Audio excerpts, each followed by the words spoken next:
Bienvenidos a En la Mira de la Ley. Así es, este es tu programa donde las personas que toman decisiones justamente son entrevistadas y las personas que quieren tomar decisiones para su vida cotidiana también lo ven. Hoy día vamos a tocar un tema muy importante. Básicamente queremos ver si esta ola de criminalidad frena la economía, frena la inversión privada, esta criminalidad organizada que hoy día nos está golpeando, que es como en su momento nos golpeó el terrorismo. Básicamente mucha gente se está comenzando a ir del país. Realmente hay una incidencia en los números. Bueno, para eso hemos invitado a un economista, a alguien pues que se ha preparado, que es el economista Óscar Bamonde. Buenas noches, Óscar. Gracias, Miguel Ángel, muy amable por tu invitación y a tu disposición. ¿Se tiene alguna información de cuánto dinero está perdiendo el Perú por no combatir la criminalidad? Hay estudios, 35.000 millones creo que dice por ahí el Banco Mundial, el IP dice 20.000, pero los estudios dependen de los supuestos que uno tome, ¿no? Creo que podemos decir que la cifra del BID debe ser la más cercana. Y 30.000 millones es más o menos la octava parte del presupuesto público. O sea, eso estaríamos... O sea, más o menos, no combatir la criminalidad organizada, el crimen en el Perú, nos estaría haciendo perder aproximadamente 30.000 millones. O sea, lo que se invertiría como final en Chancay, porque son 3.000 millones y algo. Sí, o sea, básicamente, si frenáramos la criminalidad y sería un país más seguro, podríamos tener en un año 10 Chancay. Claro, si vemos solamente ese indicador, ¿no? Pero evidentemente la gestión pública, el funcionamiento de una sociedad es mucho más complejo y el tema de inseguridad no se va a poder solucionar de un día para otro. Hay que ir viendo cómo nos acomodamos a lo que estamos y cómo vamos solucionando los problemas coordinadamente, ¿no? Así es. Óscar, yendo allá a sectores, ¿qué sectores en la economía, en el rubro empresarial, están siendo más afectados con el crimen organizado o por el crimen organizado? Acá hay dos temas importantes, el crimen organizado y la inseguridad ciudadana. Creo que los dos temas tienen sus propios efectos, sus propios impactos. El crimen organizado afecta a toda la sociedad en su conjunto. Podemos haber crimen organizado dentro del Estado, por ahí te he escuchado hablar muy bien sobre algunas organizaciones que trabajan dentro del Estado. Crimen organizado también son en nuestro país muy importantes, las bandas de narcotraficantes, son los extorsionadores, son las bandas de asaltantes de bancos, son bandas que trafican con personas. El crimen organizado tiene muchas veces conexiones internacionales y el crimen organizado se necesita combatirlo con mucha inteligencia, mucho conocimiento de los actores, muchos laboratorios, mucha tecnología. No estamos hablando, y ahí sí quiero yo poner de repente un punto importante, no estamos viviendo un terrorismo potenciado, no. El terrorismo era efecto de la voluntad de una organización que tenía un líder y tenía unos objetivos nacionales. Acá no. Acá son bandas muy dinámicas que hoy día se organizan, hoy día están en Trujillo, mañana en Chiclayo, se atomizan, vuelven a organizarse de otro lado. Hoy día están viendo de repente el tema del narcotráfico, mañana están en el negocio de gota a gota. Es un crimen organizado muy dinámico. Se va transformando y básicamente en nuestra economía, por ejemplo, la primera fuerza tributaria de nuestro país, aquí en el Estado le cobra, es, por ejemplo, tenemos a la minería, luego tenemos a la agroindustria, tenemos a la pesquería, tenemos a la industria propiamente dicho, a la manufactura, a los pequeños empresarios. Pues aquí en este momento, en este último año que estamos viviendo, este crimen organizado está golpeándolo más. Bueno, Todos nos hemos enterado lo de La Poderosa, ¿no? De la minería, hay un tipo de minería de mediano rango a rango superior que está siendo afectado básicamente en oro en aquellos sitios donde hay minería ilegal. No estamos hablando de las Bambas, no estamos hablando de otras minas, pero ese es el objetivo final. Estas organizaciones evolucionan, teoría de sistemas. Los sistemas tienden a su crecimiento y a su desarrollo. Esa organización hace 10 años era muy pequeña, estaba incubando, hoy día ya tiene un rango medio y está atacando empresas medianas. Dentro de unos años va a atacar a las empresas más grandes. No es que se queden ahí, ni así empezaron, están evolucionando y cada vez toman mayor poder, ¿no? Hoy día justamente estamos viendo, pues, por las noticias, este incidente o este crimen que se ha ocurrido en el tema de la minería, pero hay otros sectores de la economía peruana, de nuestra industria, incluso la banca también es un tema enorme. ¿Qué otros segmentos o qué otro sector aparte de la minería se estaría viendo afectado? Yo creo que lo que se está viendo afectado es las microfinanzas. Clarísimo. Ya el gota a gota está en muchos mercados expulsando a los promotores que colocaban los créditos de las financieras y de las cajas municipales, que era básicamente el sector que no tenía muchas garantías hipotecarias de ese tipo, que no entraba a la banca formal, ya está completamente desplazado por esos informales del gota a Claro, gota. teníamos varias empresas que se dedicaban al microcrédito, a las microfinanzas, incluso los bancos también habían aperturado sus sistemas para estos microcréditos, pero la diferencia es enorme. Básicamente la tasa de interés del gota a gota oscila entre el 10 y el 20% mensual, que si tú no lo pagas tienes consecuencias graves en tu cuerpo, en tu integridad física o en tu negocio propiamente dicho, lo destruyen. Versus en los bancos que las tasas están entre 50 y 150 de tasa de interés al año. ¿Por qué? Porque si básicamente yo tengo un 20%, en 5 meses de pagarle ya estoy en un 100%, estoy pagando el doble de lo que me prestó un gota a gota. No son iguales.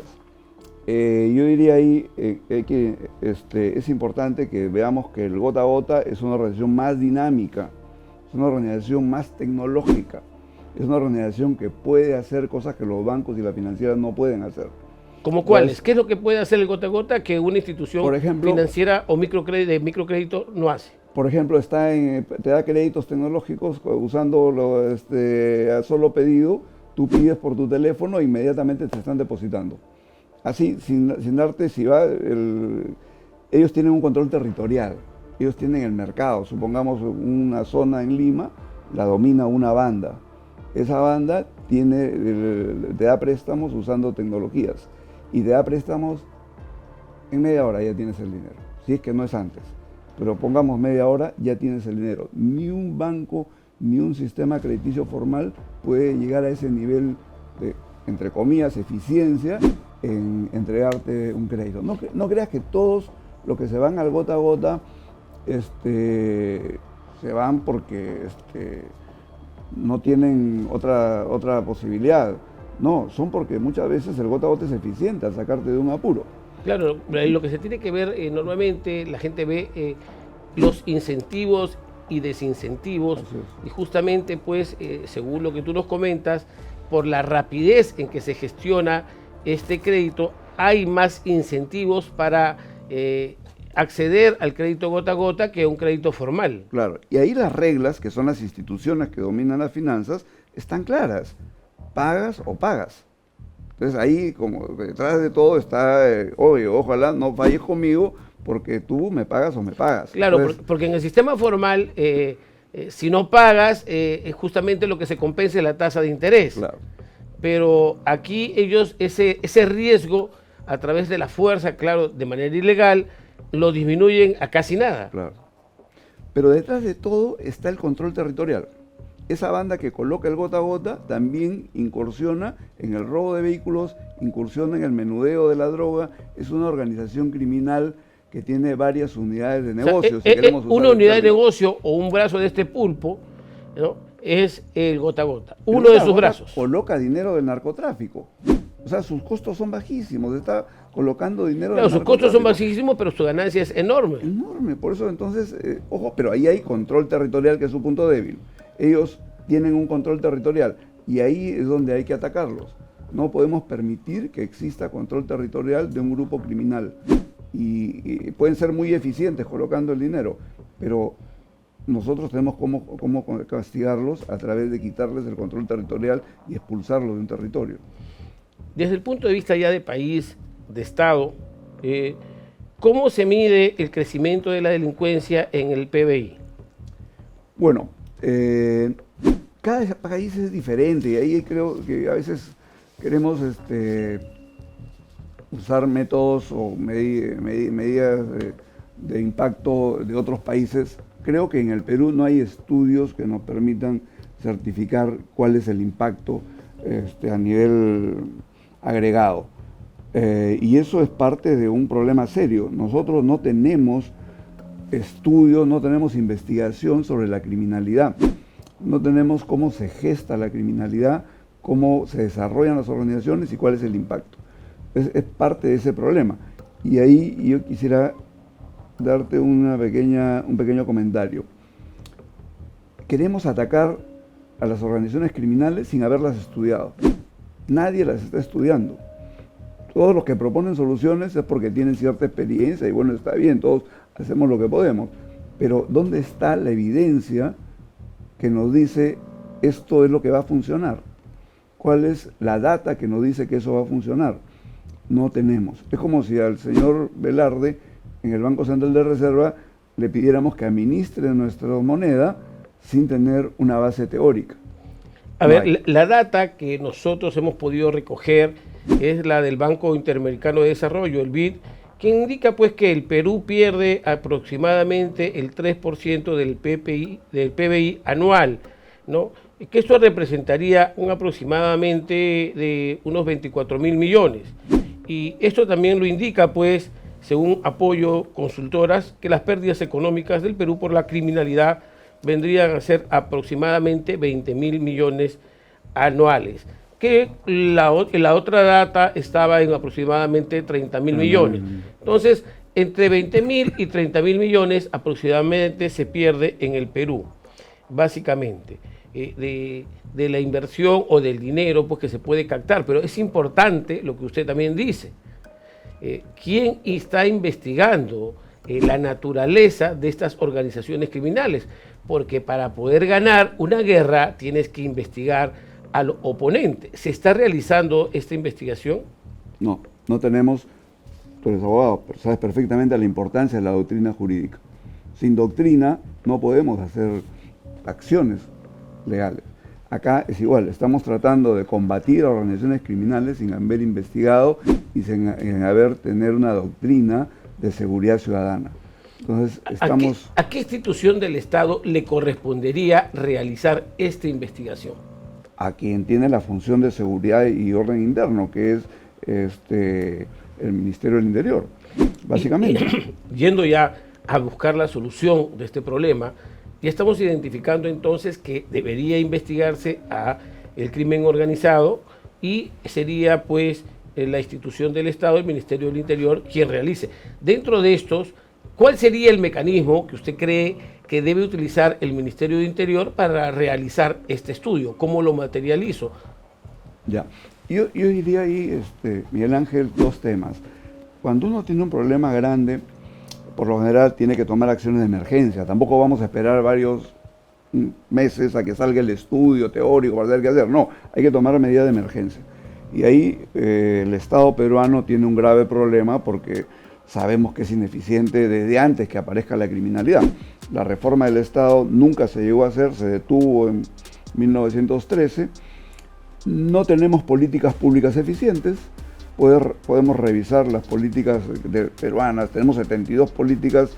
CEPLAN, mi personal parecer, no ayuda mucho en este tema, no ha podido prever el impacto de la delincuencia, menos puede prever soluciones. Yo quería complementar, cuando te dije el Ministerio del Interior es quien debe dirigir, pero tenemos que tener ayuda de los organismos especializados. CEPLAN, por ejemplo, es un organismo que debería estar pensando en nuestros problemas y proponiendo soluciones. A la PCM y lógicamente a todos los ministerios, pero se multiplicó por cero en este momento. El crimen está encima de nosotros, el crimen ya está acá, el crimen está operando. Entonces, tenemos que buscar algo que de manera inmediata combata, pero también requerimos algo que al mediano y largo plazo lo destruya. Así es. Yo te quiero decir temas estructurales de largo plazo y temas coyunturales. En temas coyunturales, 3 cosas urgentes: marco legal, Zaffaroni, doctrina garantista, impuesta por acá por el Banco Mundial, comprada al 100%, diseñada para otras realidades, porque la doctrina garantista protege supuestamente al ciudadano del Estado y le da todas las garantías que conocemos. Claro, aquí lo que tendríamos que aplicar pues es una doctrina del derecho penal del enemigo, ¿no? Estamos en guerra y estamos aplicando la garantía de derecho del enemigo. Entonces, para el enemigo. Para el enemigo, no para combatir al enemigo, sino para favorecer al enemigo. Y estamos en guerra, es una locura. Ya, primero, marco legal, porque sé que no tenemos mucho tiempo. Segundo, debilidad institucional.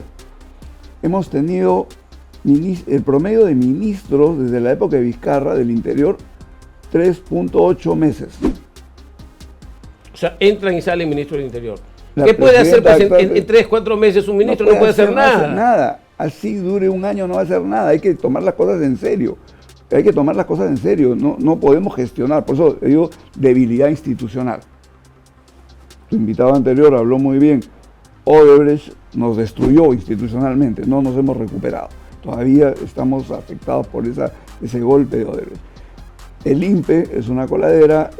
Hace poco todos hemos podido ver que ha habido una intervención en el INPE, no para una requisa, sino para detener a miembros del INPE que cometen crimen dentro de los penales.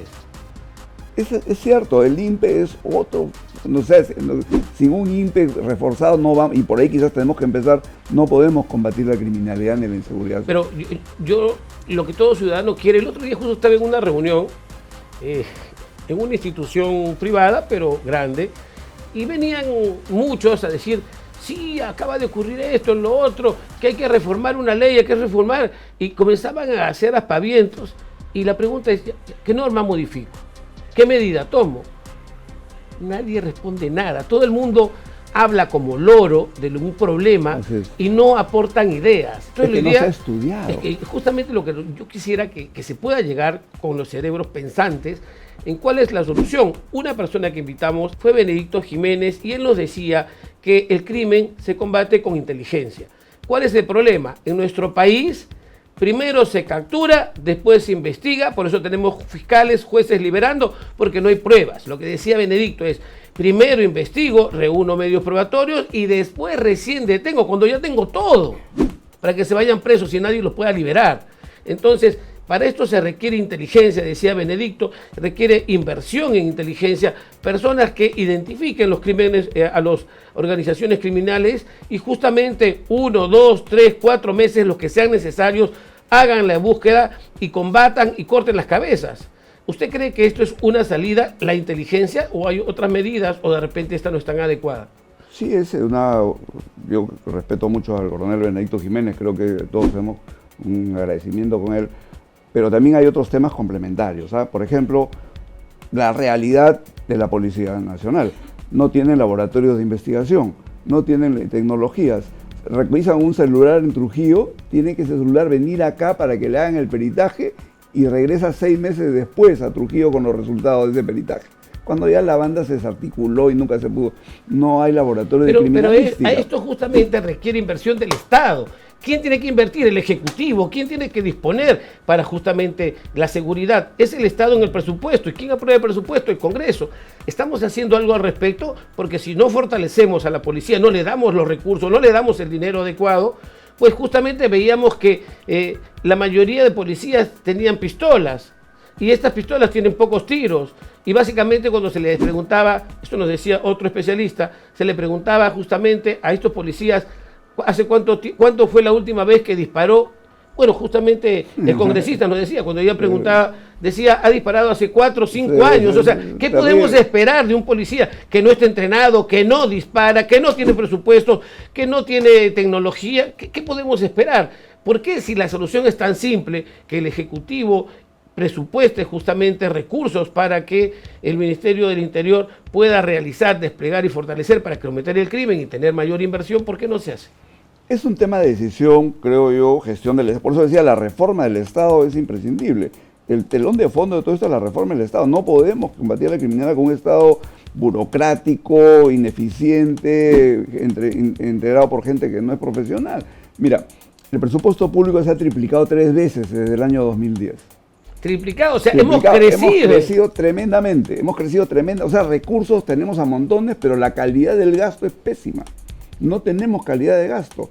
Y ahí quiero yo nuevamente regresar al tema del planeamiento. Gastamos dinero en el presupuesto sin tener los planes, sin tener las políticas públicas. O sea, la política pública y los planes no dirigen el gasto público, lo dirige el MEF. Lo aprueba el Congreso, pero está a propuesta del MEF. Casi nunca el Congreso le cambia la plana al MEF. Entonces ahí hay un tema, y el MEF durante muchos años, por decirlo en castellano directo, ha ninguneado los temas de seguridad. Y ahora estamos viviendo las consecuencias. Pero si sabemos que si no hay seguridad, no hay inversión, no hay crecimiento, se pierde entre 20.000, 30.000 millones al año, que es más o menos el 3% del PBI. ¿Por qué no se invierte ese dinero en seguridad? O sea, es tan difícil. Los políticos, los que gobiernan, no ven esto. O sea, son tan miopes. Sí. Mira, te doy un ejemplo. Trujillo, la región La Libertad, tiene 3.900 millones de presupuesto. 3.900 millones de presupuesto. Casi 400.000. Casi 4.000. Casi 4.000 millones. Y tiene los índices de criminalidad más altos del Perú, creo. Y hay asesinatos diarios y tiene los barrios más peligrosos. Y solamente le dedica... Le comento algo. Hace un par de semanas estuve allí y ¿saben lo que me decían algunos amigos? Porque fue un evento. Me decía que Trujillo ya ha dejado de ser la ciudad de la eterna primavera para convertirse en la ciudad de la eterna balacera. Sí, sí. Es cierto, pero mira la reacción del gobierno regional. ¿Cuánto dinero, qué crees que ha hecho el presupuesto del año pasado? 50 millones le dio. De los 3.900, 50 millones a seguridad. Este año ha subido a 70, pero 70 millones de 3.900, ¿cuánto es? No llega ni al 1%, creo que estamos hablando de...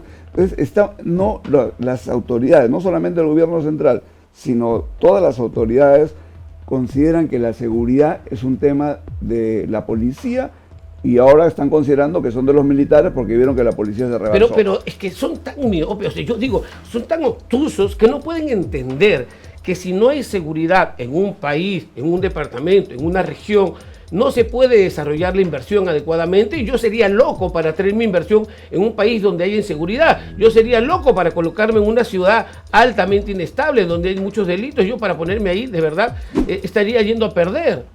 Entonces, económicamente, ¿qué pasa con los economistas del Ministerio de Economía? ¿Qué pasa con todos los economistas de nuestro país? ¿No se dan cuenta que la seguridad es el pilar del crecimiento económico? Tú conoces como abogado perfectamente, el principal deber de los estados modernos surgen justamente para proteger a sus ciudadanos. Es la seguridad el primero de los bienes públicos, no es el segundo ni el tercero. El Estado solamente se legitima cuando protege a sus ciudadanos de las amenazas o de los delincuentes.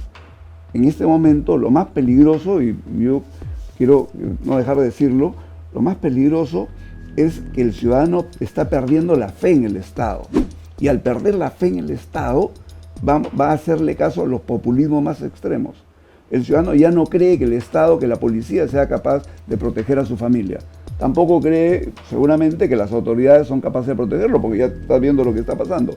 Entonces el daño más fuerte que está haciendo el crimen a la sociedad es que está creando una brecha quizás insalvable entre el Estado y los ciudadanos.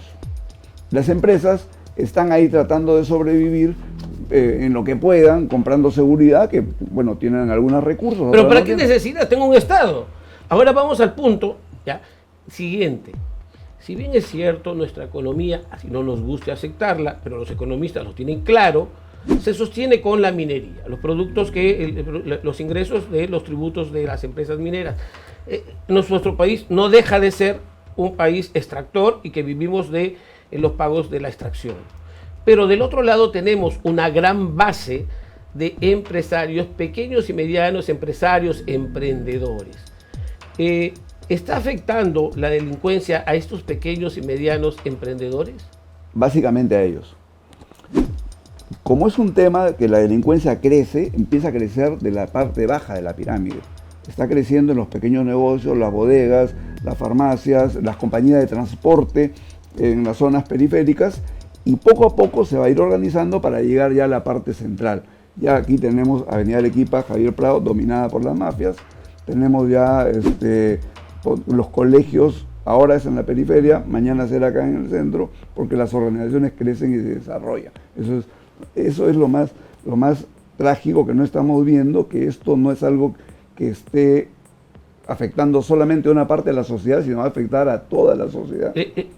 Justamente la economía, las pequeñas y medianas empresas, las grandes empresas generan empleo. Y justamente el empleo pues hace el consumo para que se mueva la economía interna. ¿Usted considera que esta inseguridad que estamos viviendo en el país se está convirtiendo en una barrera para el acceso al crecimiento del empleo y al empleo formal? Sí, pero es un tema que viene de mucho antes que aparezca esta ola criminal. Mira, nosotros tenemos una buena constitución que establece el modelo económico, pero no tenemos política económica. O sea, preguntemos dónde está la política.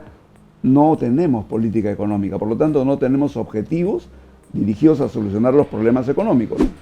Primer problema económico en el Perú, y es lo que quizás tristemente nos identifica, 78% de los empleos están en la economía informal. En el Perú solamente empleos formales tenemos los que tenemos suerte, 20%, 23%, 24%.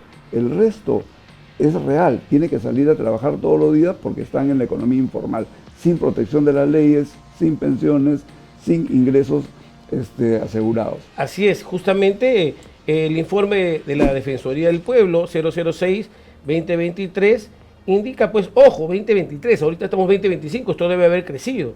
Indica que en las zonas de Lima Norte, Callao y Trujillo, más del 40% de los microempresarios han sido víctimas de extorsión y un 25% ha reducido su horario de trabajo, ¿no? Lo ha disminuido. ¿Esto está afectando a la economía de estas empresas? Sí, claro. A las pequeñas empresas, Gamarra mismo está siendo afectado, extorsionado, está afectando en todas las pequeñas empresas, los pequeños negocios, las bodegas están siendo completamente extorsionadas. En ese mismo sentido, la Cámara de Comercio de la Libertad, en su informe trimestral, ha indicado pues que más o menos 1.500 negocios formales han cerrado en el 2023. Eso sin tener en cuenta pues que ya estamos en el 2025. ¿Qué habrá pasado? ¿Cuántas más cerraron con esta ciudad que era de la eterna primavera y ahora es de la eterna balacera?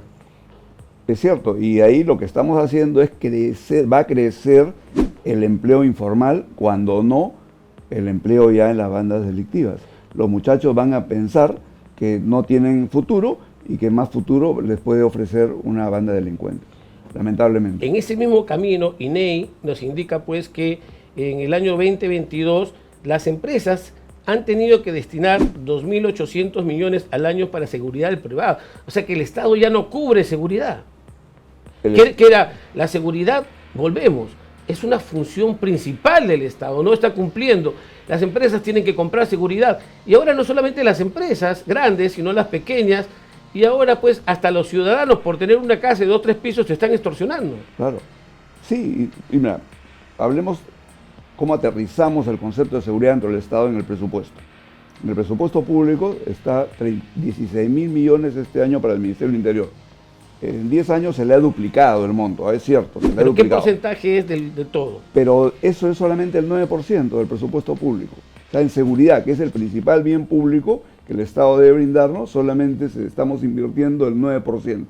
Para darte una idea... ¿Y cuánto de este 9% se está invirtiendo en inteligencia justamente para combatir el crimen organizado? Poquísimo porque no es porque no tengan dinero, sino porque no tienen las cosas claras, qué es lo que tienen que hacer. Es que si no hay inteligencia, si no me pongo a seguir, no dispongo un personal para que siga a los cabecillas o me lleven a los cabecillas para desarticular estas bandas, ¿cómo es que voy a lograr este objetivo y traer la paz?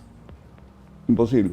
Mira, pero es una inteligencia hoy en día ya tecnológica, no es inteligencia humana, mucha inteligencia electrónica, inteligencia financiera, inteligencia de redes, donde está ya la información. Entonces no se trata solamente porque ellos, las organizaciones delincuentes son muy dinámicas. Entonces la inteligencia que tenemos que tener no es humana, lógicamente, pero no podemos obviar la inteligencia electrónica. Y es más, solamente ahora, pues, estos criminales nuevos son bastante ostentosos, les gusta tener carros de lujo, ropas de marca, oro, relojes carísimos, o sea, tampoco es que no sean visibles. Hay una palabra clave acá que se llama impunidad. Que el momento que nos descuidamos y aceptamos la impunidad, aceptamos que una persona venga con ostentación de su riqueza mala vida, ya perdemos la batalla. Ahí es donde el ciudadano, y acá quiero quizás dejar una idea también importante. Las sociedades modernas tienen tres elementos importantes, tres componentes: ciudadano, Estado y mercados. Las organizaciones criminales atacan a la sociedad en su conjunto, atacan al Estado, atacan a los ciudadanos y atacan a los mercados. La solución es coordinar entre los tres, tener acciones conjuntas entre los tres. No podemos, si nos están atacando al funcionamiento formal de nosotros, los tres componentes, no podemos trabajar cada uno por nuestro lado. Entonces acá también necesitamos el apoyo de los ciudadanos y que las empresas también sean parte de un plan de seguridad. Así es, muchas gracias, de verdad. Oscar Bamonte Amaya está con nosotros. Ha quedado chico esta entrevista, de verdad, da para mucho más, porque este tema estamos yendo justamente allí, donde lo que la gente no quiere ver, a dar soluciones, a dar alternativas y poner en la lupa justamente lo que es correcto y no irnos a los distractores. Ya sabes, no te pierdas tu programa En la Mira de la Ley los lunes y los jueves a las 5 p.m. Ingresa y suscríbete.